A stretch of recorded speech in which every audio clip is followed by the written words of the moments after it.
جب عقیدہ اور عمل ایک نہ رہا تو کربلا بنی، جب عقیدہ اور عمل ایک نہ رہا تو امام حسین کے پاؤں کے، امام حسن کے پاؤں کے نیچے سے مصلی کو کھینچا گیا۔ جب عقیدہ اور عمل ایک نہیں رہتا تو وقت کا حاکم صبح کی نماز 4 رکعت بھی پڑھا دے تو مسئلہ نہیں رہتا۔ جب عقیدہ اور عمل ایک نہیں رہتا تو جمعے کی نماز اگر بدھ کو پڑھا دی جائے تو امت پہ فرق نہیں پڑتا۔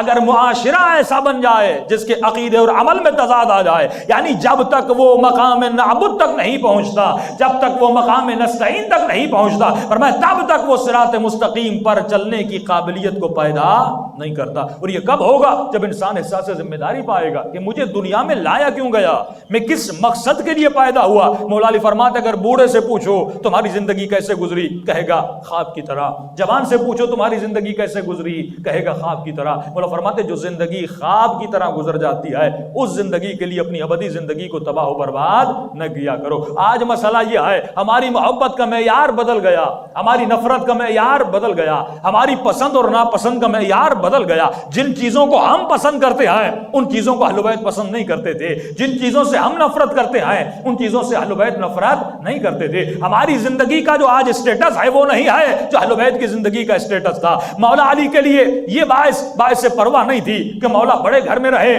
یا چھوٹے گھر میں رہے۔ مولا علی کے لیے اگر کوئی باعث عزت تھی، مولا ایک ایسے گھر میں رہنا چاہتے تھے جو گھر اطاعت خدا کے سائے میں بنا ہو۔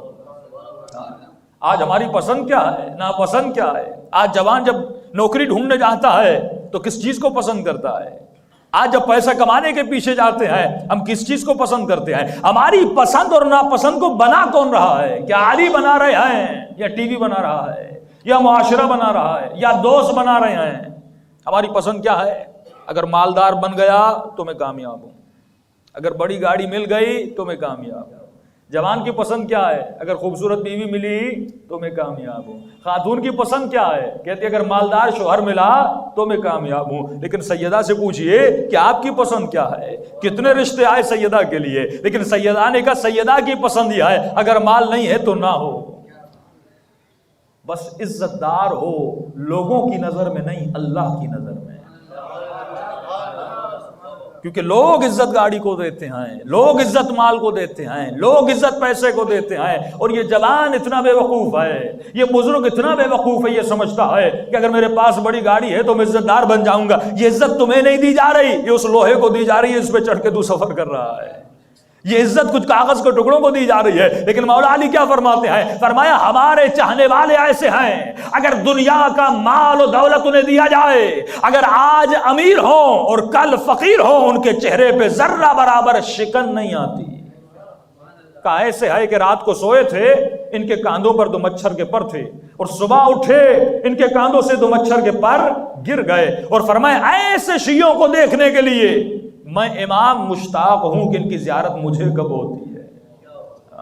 کچھ وہ ہیں جو مولا کو دیکھنا چاہتے ہیں، لیکن کچھ وہ ہیں جن کو علی ابن ابی طالب دیکھنا چاہتے ہیں۔ مولا علی بڑی عجیب نشانیاں بتاتے ہیں، فرمایا لوگوں کی سوچوں سے پتا چلے گا کہ یہ علی والے ہیں کہ نہیں ہیں، نہ ان کے کپڑوں سے پتا چلے گا، نہ ان کے ہولیوں سے پتا چلے گا، نہ ان کے چہروں سے پتا چلے گا، ان کی سوچ سے پتا چلے گا، ان کی زندگی کے فیصلوں سے پتا چلے گا۔ اس نے 70 سال 50 سال 20 سال جو زندگی گزاری اور جتنے ایکشن اور فیصلے لیے، ان کے فیصلوں کی بنیاد علی کی سوچ تھی، اللہ کی عبادت تھی یا معاشرے کی سوچ تھی؟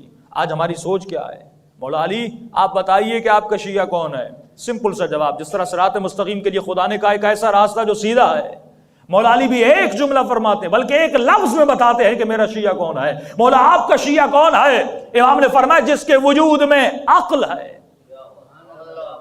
وہ میرا شیعہ ہے، اگر عقل نہیں تو میرا شیعہ نہیں۔ مولا کیا مطلب؟ جس انسان کو خدا نے انسان بنا کے بنایا اور بھیجا، کیا اس میں عقل نہیں ہوگی؟ تمیز حیوان و انسان یہی ہے کہ یہ صاحب عقل ہے؟ فرمایا نہیں، اگر یہ صاحب عقل ہوتا تو خدا کبھی نہ کہتا اولئک کالانعام بل ہم اضل۔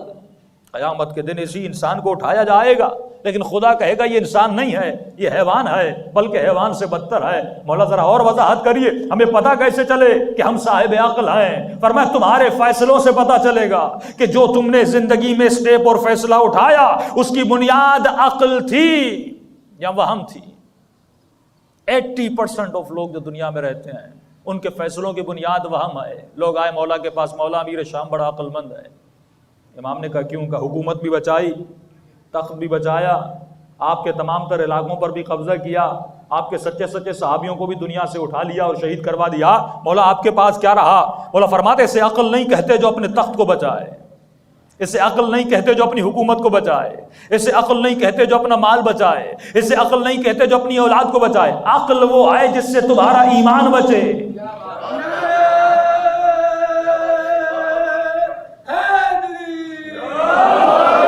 پھر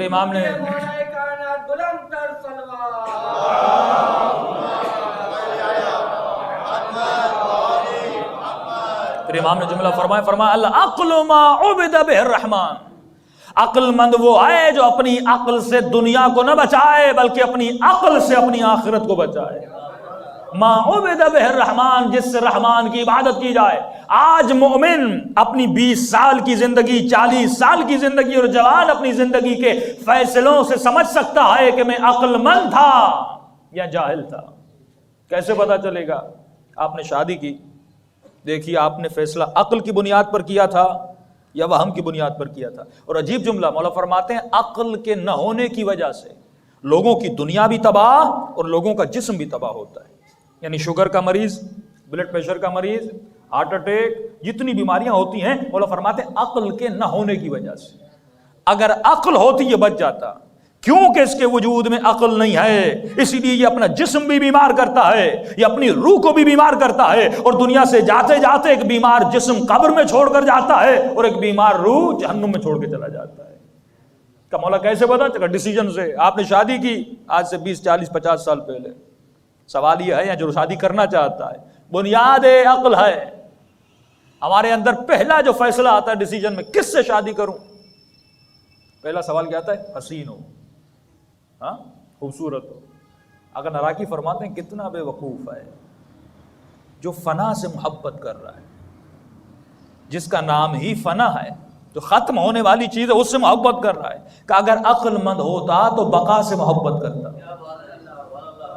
اہل بیت نے کبھی فنا سے محبت نہیں کی. اگر دنیاوی عقل سے دیکھو گے تو امام حسین کا کربلا میں جانا صحیح نہیں تھا.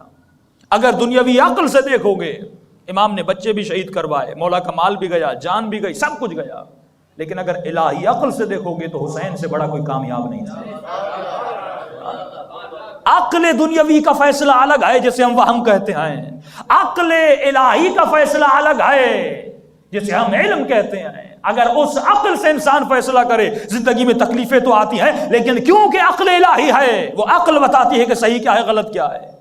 عقل دنیاوی کہتی ہے اس سے شادی کرو جو حسین ہو, جو مالدار ہو, جو پیسے والی ہو, بڑے باپ کی بیٹی ہو, مشہور ہو.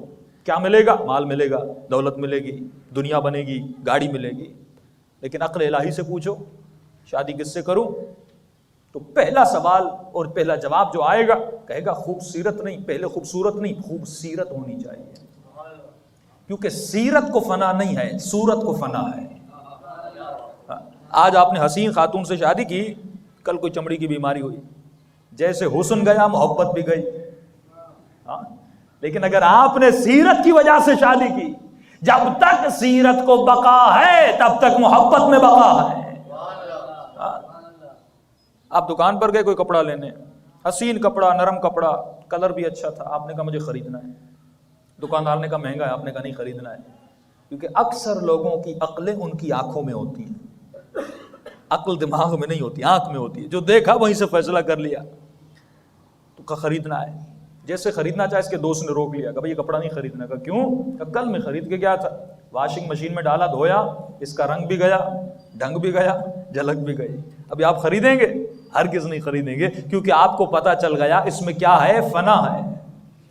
مولا فرماتے میں تجھے بتا رہا ہوں اس دنیا کو فنا ہے, اس جسم کو فنا ہے, اس حسن کو فنا ہے. بڑے بڑے حسینوں کو دیکھو, بڑھاپے میں کوئی ان کو دیکھتا نہیں ہے, کیونکہ حسن فنا ہونے والی چیز ہے. آج جھلک آئے تو کل یہ جھلک ختم ہو جاتی ہے, آج اس میں نشاط و تر و تازگی ہے, کل یہ پشمردہ ہو جاتا ہے. تو فرمایا محبت اس سے کرو جس میں بقا ہو.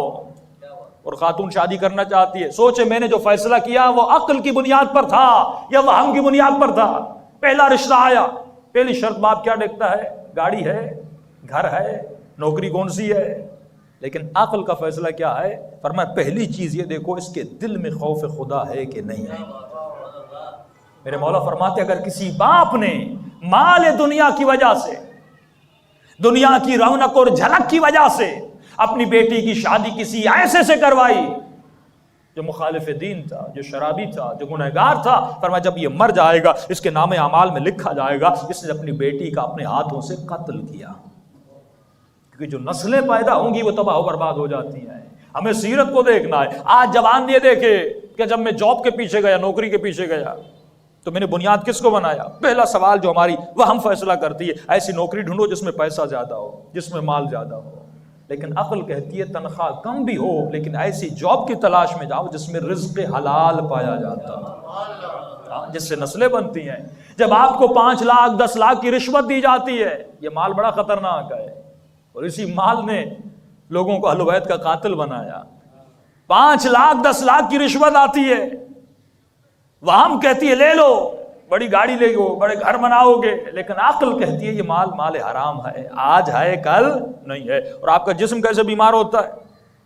آپ بزنس کر رہے ہیں، 5 لاکھ کا نقصان ہوا، قبلہ صاحب کو شوگر ہو گئی، دل کا اٹیک آ گیا، وہ چیز جس کی انتہا فنا ہے، اس فنا کے فنا ہونے پہ یہ بیچارہ بیمار پڑ جاتا ہے۔ لیکن ذرا کربلا کے میدان میں آئیے، مولا کے بچوں کو شہید کر دیا گیا، ہر چیز لوٹ لی گئی، لیکن لشکر یزید کا شخص کہتا ہے جب میں نے حسین کے چہرے پر دیکھا ایسا اطمینان تھا میں خود پریشان تھا۔ یہ سکینہ، یہ اطمینان لوگوں کے دل پہ کیسے نازل ہوتا ہے کہ مولا چٹائی پہ سو جائے اطمینان ہے، ان کے لیے فرق نہیں ہے بڑے گھر میں سوئے یا چھوٹے گھر میں سوئے۔ یہ اطمینان کب پیدا ہوتا ہے؟ جب انسان کے فیصلے عقلانی فیصلے ہوتے ہیں، جب وہ عزت کسی ایسی شے میں سمجھتا ہے جس میں خدا نے عزت رکھی ہے، دنیا والوں نے عزت نہیں رکھی ہے۔ اور ہم ہر روز اپنی کس شے کو مضبوط کر رہے ہیں؟ اپنے وہم کو مضبوط کر رہے ہیں۔ یہ ڈرامے کس چیز کو مضبوط کرتے ہیں؟ وہم کو مضبوط کرتے ہیں۔ فلمیں کس چیز کو مضبوط کرتی ہیں؟ وہم کو مضبوط کرتی ہیں۔ آپ کے بچے جو 24 گھنٹے کارٹون دیکھتے ہیں، یہ کس چیز کو مضبوط کرتا ہے؟ وہم کو مضبوط کرتے ہیں، یعنی کہانی بھی جھوٹی، کیریکٹر بھی جھوٹے، نام بھی جھوٹے، مرنے والا بھی جھوٹا، مارنے والا بھی جھوٹا، 30 سیریل بیٹھ کے ہم دیکھتے ہیں، ہمارے وہم کو مضبوط کرتا ہے۔ اس لیے مولا فرماتے ہیں اگر عقل کو مضبوط کرنا ہے تو اپنے خیالات پر کنٹرول کرو، یعنی رات کو سوچتے ہو بڑی بڑی آرزویں، بڑی بڑی آلام، بڑی بڑی سوچیں کہ کل اٹھوں گا یہ کروں گا، وہاں سے مال ملے گا یہ کام کروں گا، یعنی تمام تر ہماری سوچیں وہم کی سوچیں ہیں، ان کی بنیاد وہم پر ہے، یہ جھوٹے جھوٹے خیالات ہیں۔ مولا فرماتے ہیں جس انسان کو اپنے کل کا نہیں پتا وہ پلاننگ اپنے سالوں کی کرتا ہے۔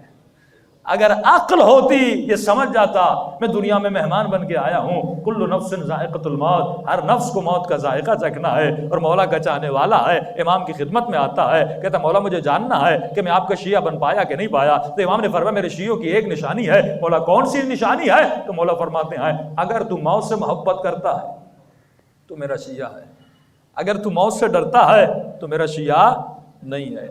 مجلس میں دعا کرنا کہ اے خدا مجھے شہادت نصیب کر، یہ اور ہے، لیکن واقعاً دل میں بہادری کا ہونا یہ اور ہے۔